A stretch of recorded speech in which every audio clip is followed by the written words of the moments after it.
Yang saya rasakan pertama tidak ada rasa sampai 3 hari. Setelah makanan saya sudah mulai berkurang, saya tidak ada nafsu makan dan lain sebagainya. Mulailah saya dibawa ke rumah sakit umum provinsi. Dikatakan saya sudah mengalami ngigo dan lain sebagainya.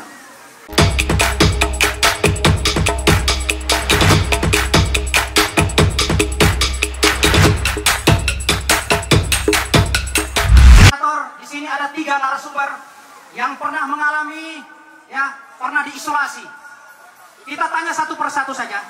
Langsung saja dari Bapak Sony sebagai prajurit TNI sebelum Pak Sony, sebelum divonis, gejala apa yang Pak Sony rasakan pada saat itu? Terima kasih. Sebelumnya, Assalamualaikum warahmatullahi wabarakatuh.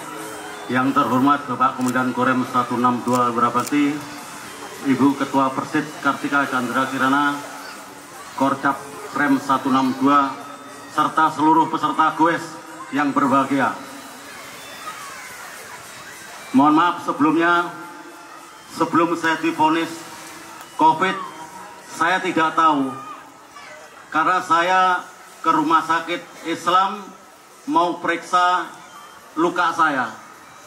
Tiba-tiba di situ diperiksa untuk suhu saya tinggi, langsung direpit sama perawat.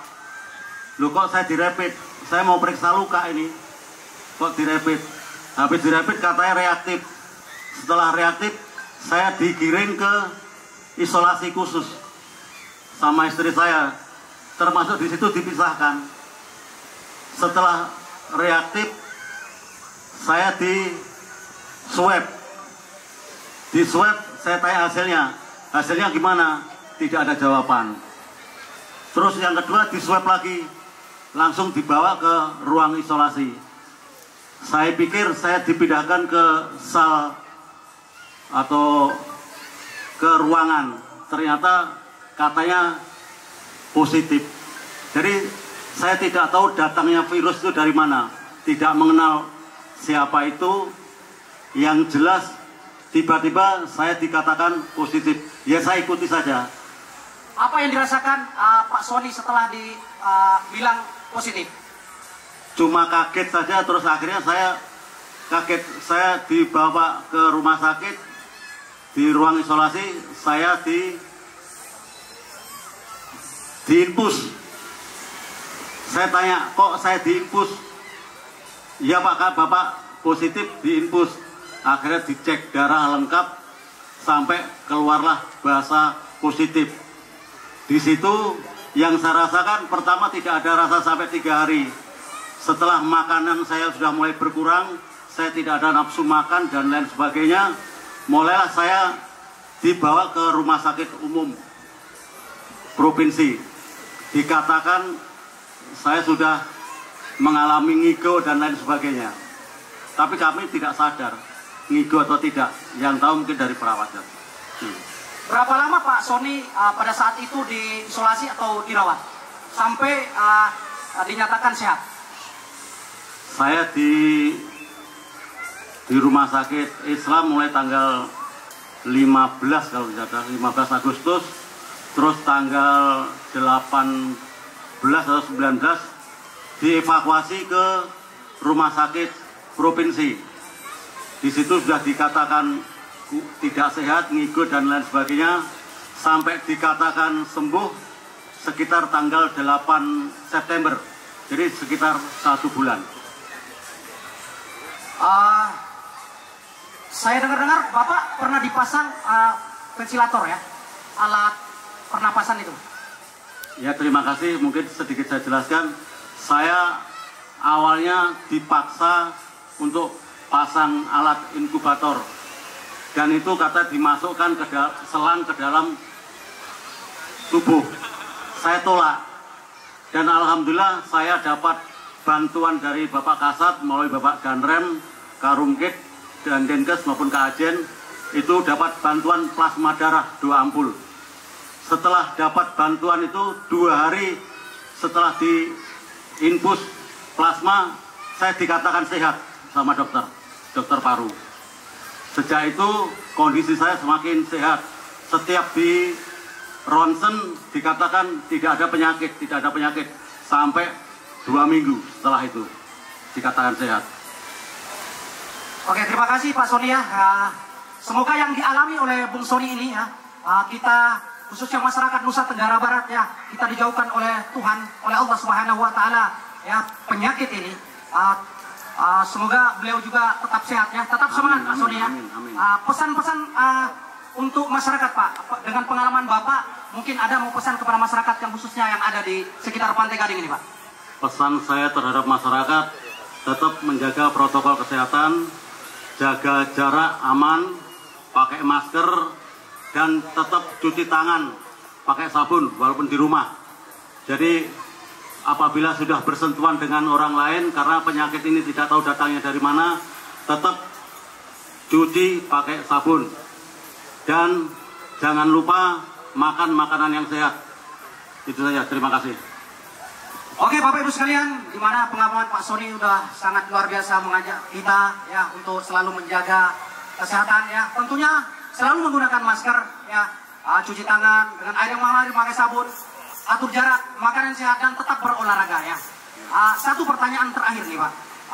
Ini Pak Sony, Tuhan sudah memberikan tambah umur ya, umur panjang. Mudah-mudahan umur panjang. Jadi seandainya Tuhan pada saat itu sampai berpikir nggak, Tuhan itu kalau saya dipanggil oleh Tuhan, bagaimana dengan keluarga sekitarnya Pak? Saya sempat bermimpi maupun mengigul, terus terang ada, mohon maaf, mungkin malaikat pencabut nyawa sudah datang. Saya mimpi dibawakan seperti parang itu, ya dibawakan parang itu, ditanya, kamu siapa? Saya tentara. Tidak ada tentara, tidak ada polisi di sini. Waktunya mati-mati. Waktu itu saya sudah dibawakan dulu. Pak, saya baru datang. Kenapa saya harus disisihkan ke sini? Yang umur 53 ke atas ke sini. Ini belum waktunya ke sini. Saya ikut di situ. Saya baru masuk Pak. Saya jangan ikut. Akhirnya tidak diikutkan. Saya sadar di situ, terus sembuh. Terus yang itu mimpi sudah dibawakan parang itu sama malaikat. Alhamdulillah masih diberi umur panjang. Amin, amin. Luar biasa. Tepuk tangan buat Pak Sony ya. Itu tanda-tanda sebenarnya. Tapi Allah masih sayang sama Pak Sony, masih bisa berkomunikasi dengan kita di sini. Ya, terima kasih Pak Sony ya. Selanjutnya Bapak, mohon maaf, Pak, nama siapa Pak? Pak Nyoman Sukandra. Pak Nyoman Sukandra, asal mana Pak? Asal asli dari Bali, Singaraja. Bali Singaraja. Tinggal di sini di mana Pak? Tinggal di Jalan Wisma Seruni, Gang 4 nomor 22, Ampenan. Di Seruni ya? Ya, di Seruni. Oh, oke. Bapak pernah mengalami juga seperti Bung Sony tadi Pak? Pernah. Saya mengalami COVID-19 sekitar 20 hari. Sekitar 20 hari opname di Rumah Sakit Siloam. Di rumah sakit mana Pak? Di Rumah Sakit Siloam. Bapak dari kapan Bapak merasakan ada virus? Terima kasih Pak. Saya merasakan belum tahu saya virus, tapi paru-parunya yang sakit. Setiap tidur ditusuk-tusuk paru-parunya. Gitu. Kebetulan anak saya kerja di Siloam, perawat. Akhirnya dia meriksa. Akhirnya saya diperiksa. Oksigen di dalam tubuh itu 85. Jadi langsung dibawa ke Rumah Sakit Siloam.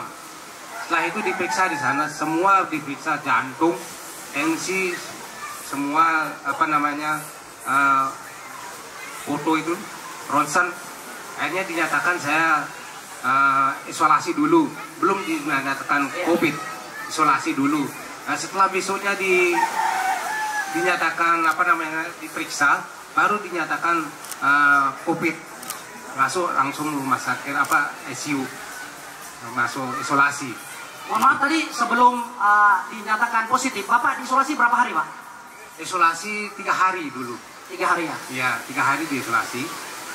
Bagaimana perasaan Bapak setelah Bapak mendengar Bapak dinyatakan positif COVID? Benar-benar kaget saya Pak, langsung stres. Baru dinyatakan positif, Stres Pak ya? Stres. Iya, ada lagunya Bang Haji Roma Irama itu, stres. Jangan terlalu stres Pak. Ya, tetap jaga kesehatan. Bagaimana tanggapan keluarga setelah Bapak dinyatakan COVID sama tim medis? Keluarga saya semua sedih. Sedih, semua sedih. Dan tidak bisa keluar.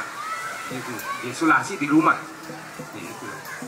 Jadi sampai anak saya yang masuk, yang jadi perawat di Siloam itu kena juga diisolasi di rumah, di apa namanya itu, Wisma Tambora. Di sana diisolasi selama 14 hari juga. Termasuk perawat anaknya Bapak? Anak saya perawat di Siloam, kena juga dia, tapi tidak reaktif. Ya karena kontak Pak ya, kontak Ya, langsung karena anak ya, akhirnya salaman. Akhirnya disisihkan dia ke Wisma Tambora di bawah. Gitu. Oh iya. Jadi berapa hari Bapak sampai dinyatakan sembuh Pak? Dinyatakan sembuh tanggal 10 Agustus. Pagi dinyatakan sembuh langsung sorenya bisa pulang. Gitu.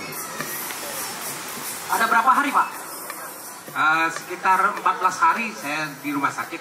14 hari. Bapak termasuk cepat dibanding Bung Sony tadi Pak, 1 bulan Pak. Iya. Ya, ini semua Tuhan masih sayang kepada kita. Dan setelah pulang itu tidak boleh menemui keluarga. Ya, Lagi diisolasi. isolasi Pak, betul. Ya, isolasi lagi, tidak boleh menemui keluarga. Ya. Oke, itu pengalaman Bapak. Mungkin ada pesan buat masyarakat Nusa Tenggara Barat khususnya yang ada di Pantai Gading ini Pak. Pengalaman Bapak atau pesan Bapak biar masyarakat ini tidak akan terjangkit oleh COVID-19 ini Pak. Silakan Pak.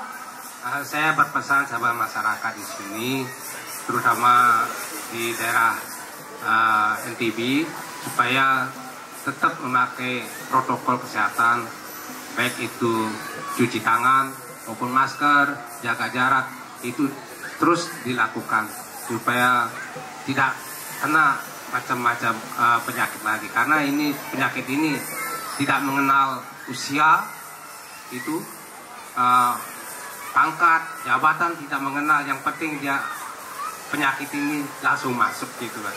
Terima kasih Pak. Iya ya, selama Bapak, satu pertanyaan terakhir Pak ya. Selama Bapak di karantina ya dinyatakan COVID, itu kan Bapak tidak bisa ketemu keluarga selama sekian puluh hari Pak ya. Iya. Jadi rasa kangen Bapak itu ada nggak untuk mau ketemu istri, anak? Bagaimana Pak? Benar, saya betul-betul saya stres pada waktu itu. Karena yang menjenguk itu sama sekali tidak ada keluarga. Yang menjenguk itu cuma perawat aja. Itu. Perawat cuma nganter makanan maupun obat. Dan itu ditinggal lagi. Akhirnya di dalam kamar itu sendiri. Betul-betul sedih rasanya. Itu. Oke, terima kasih Pak ya. Walaupun sendiri dalam kamar, tapi Bapak tetap ada yang menemani ya. Tentunya yang berkuasa. Iya. Bapak tetap berdoa, selalu berdoa. Tentunya pasti Bapak pada saat itu berdoa, mohon kepada Tuhan. Semoga diangkat penyakit ini oleh Tuhan, dijauhkan oleh bencana ini. Iya. Ya, terima kasih Pak ya. Terima kasih sudah Pak. memberikan keterangan kepada masyarakat bahwa pengalaman Bapak seperti itu. Baik, saya pindah ke Bung, ini siapa namanya Bung? Haryadi Sugito. Haryadi Sugito. Dari Jawa Bang? Dari Ampenan. Oh, dari Ampenan. Ampenan mana Bang? Kampung Banjar. Kampung Banjar ya. Kelurahan? Banjar. Kelurahan Banjar. Baik, pertanyaan saya sebelum Abang kena dinyatakan COVID atau dinyatakan positif, apa yang Anda rasakan pada saat itu? Kalau saya aja istilahnya OTG, orang tanpa gejala. Iya, orang tanpa gejala ya. Karena saya jaga istri di rumah sakit provinsi, istri habis melahirkan, sesak, dibawalah ke rumah sakit provinsi. Dari sana dinyatakan ada indikasi COVID dan dimasukkan ke ruang isolasi. Jadi saya otomatis kena sama istri positif. Positif? Istri juga ikut positif? Ya, istri yang bulan positif, baru saya yang positif. Abang semakin stres berarti ya? Ya stres Pak, karena anak bayi di rumah nggak ada yang jaga kan. Masya Allah. Jadi kita berdua suami istri di rumah sakit provinsi. Iya, tapi Abang selalu berdoa ya, selalu berdoa berusaha.